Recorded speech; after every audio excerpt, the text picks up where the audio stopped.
Donc je grave dans la peinture, qui est une peinture très, très sympathique, qui ne craquelle pas quand je grave dedans.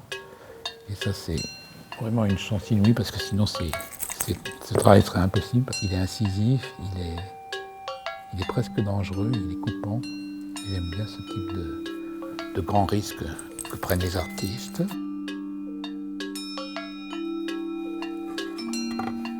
Dans mon travail, il faut savoir que je travaille par cycle. Et le cycle précédent était un cycle excessivement bavard, ce que j'adore pratiquer de temps en temps. Mais quand j'ai beaucoup bavardé, comme les grands ténors, j'ai besoin de reposer ma voix, sinon ma voix, mon geste et mon dessin. Il y a des cycles un peu silencieux comme ça, et celui-ci en fait partie. J'ai pas grand-chose à dire en fait. Je produis parce que c'est indispensable à mon équilibre et à ma joie de vivre. J'ai des doutes et je trouve en fait que parfois en intellectualisant trop les choses avant que de les produire ou de les commettre, on leur enlève une certaine fraîcheur. On pense plus juste les attitudes abdominales que les attitudes cérébrales. Moi je compte beaucoup sur la richesse des regards qui viennent confirmer ou même compléter parfois une œuvre.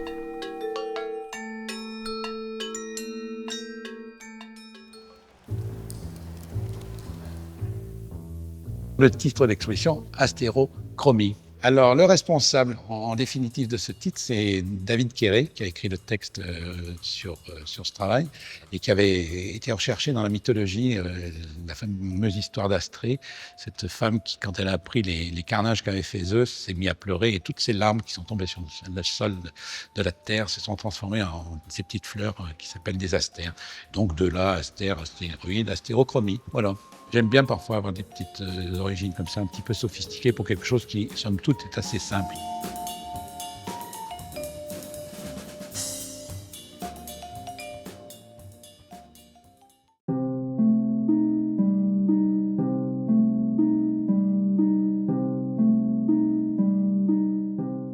On peut se surprendre de voir que je change énormément de techniques, de supports, parfois de thématiques.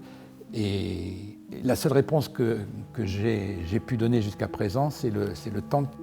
Très naturellement, il y a un moment où je maîtrise un petit peu trop ce que je fais. Je m'aperçois que je ne suis plus dans la peinture ou dans le geste, comme si j'étais devenu spectateur.